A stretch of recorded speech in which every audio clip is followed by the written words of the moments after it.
We might be on the brink of a groundbreaking revelation in the world of One Piece. The potential addition of Jewelry Bonney as a Straw Hat Pirate. The latest chapter in the One Piece manga have sparked a whirlwind of theories and discussions, especially considering the intricate concept of inherited will. This isn't just your average plot twist, it's a deep dive into the soul of the series, weaving through its character-rich narrative. Let's unpack this. Inherited will in One Piece is far more than a simple passing down of ambitions.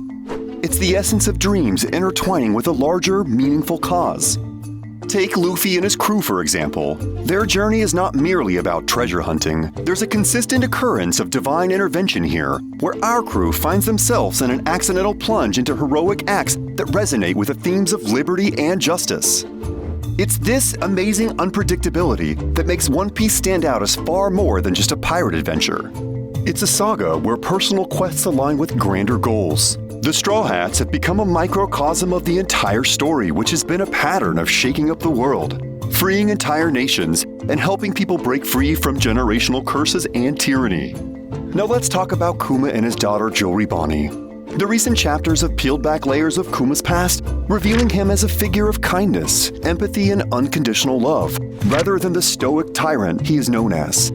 This revelation about Kuma's past and Bonnie's lineage adds a whole new dimension to the story. What's even more fascinating is Bonnie's journey. Discovering her father's memories, she's hit by a wave of revelations that not only fills in gaps of her checkered past, but could also end up tying her destiny with the Straw Hat crew.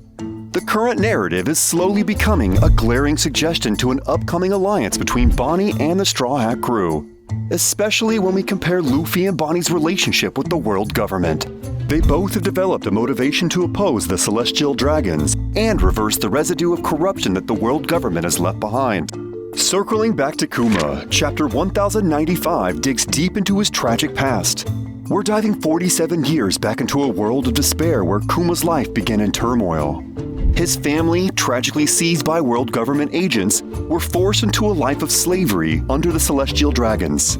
The plot thickens as we learn of the heartbreaking loss of Kuma's mother, adding layers of sorrow to his already grim tale.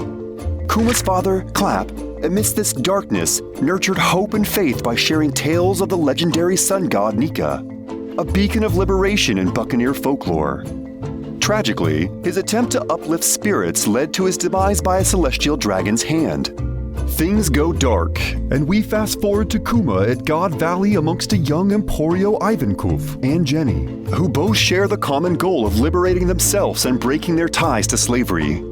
This small group strategically devised a plan to conjure up a profound level of chaos at God Valley by leaking the location of the Celestial Dragons' grand annual event to the world.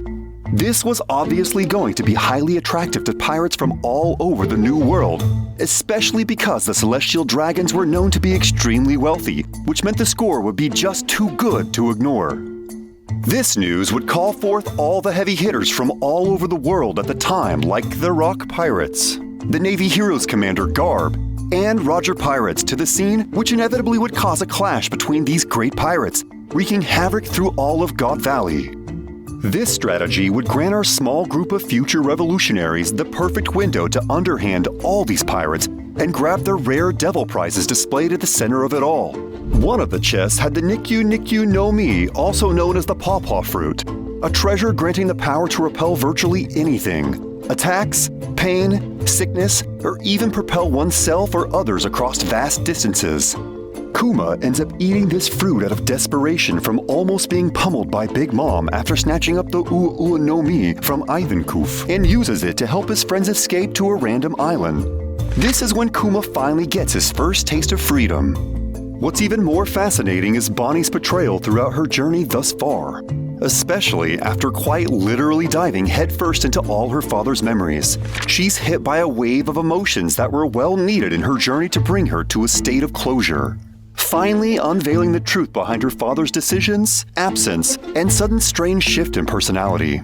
In the unfolding chapters, we witnessed a profound exchange between Bonnie and Kuma, where Kuma shared his aspirations to be like sun god Nika, a liberator who bestowed freedom upon the oppressed. His story would echo as a symbol of hope throughout the many timelines of enslaved nations.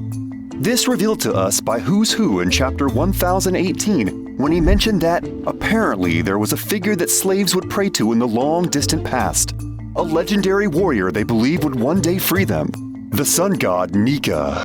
Now we all know that Oda is the GOAT when it comes to the sacred art of foreshadowing, so when we run this back to an early chapter when in response to Kuma, Bonnie states, "Will he save me too?" Referring to Nika, Kuma kindly affirmed to her, "Yes." Wow! I can't wait to see how Oda will reveal more about how Nika was connected to the Void Century. Now shift your gears back to Luffy. He emerges as a relentless liberator, bringing freedom to every corner he explores, alleviating the plight of the suffering.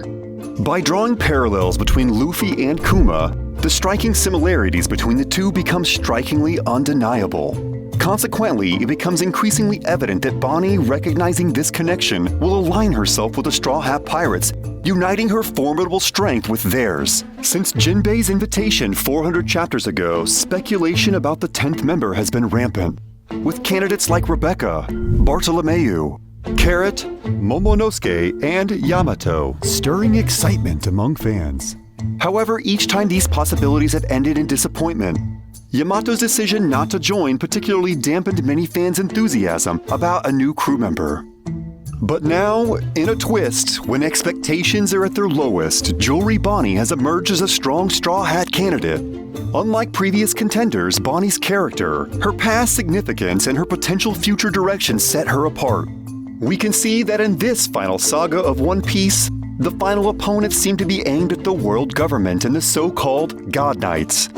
After Bonnie tapped into Kuma's memories, we can assume that it's time for her to avenge her father and take justice into her own hands. And what better crew to accompany on that mission than the crew who pre-time skip waged war against the world government themselves back in Enies Lobby. In addition to all of this, Bonnie's personality would fit in just fine with the group. She's a boisterous girl with a big heart who has an appetite that can rival Luffy's.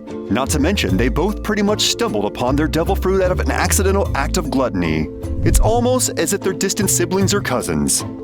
At this point, Bonnie's not just another candidate. Her story is integral to the Egghead arc, where she is the emotional centerpiece amidst the Straw Hats and Vegapunk.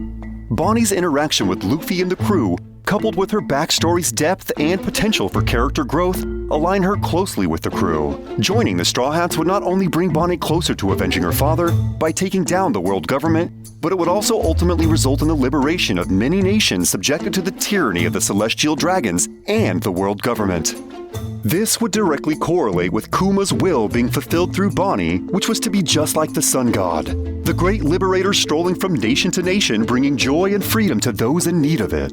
As fans, we're constantly piecing together this puzzle. The connection between Bonnie, Luffy, and Kuma suggests a larger, more complex narrative awaiting us.